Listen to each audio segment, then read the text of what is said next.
भाषेचे तू अवतार देवनागरी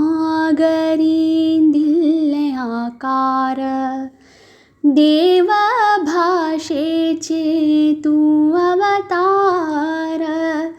देवनागरी दिले आकार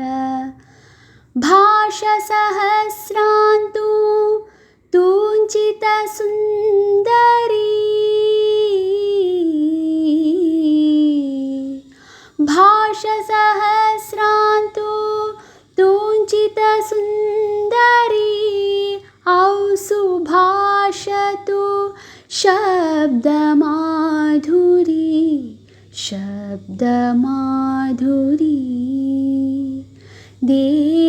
देवनंदिनी मात कुंकणी कन्ना खेळतु कर्णरंजनी देवनंदिनी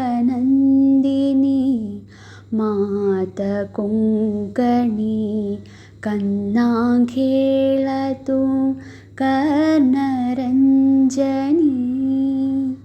जिब्बे तुवे दिले स्पंदन शब्दालाई तुंची चंदन करतायम्मी तुझे वंदन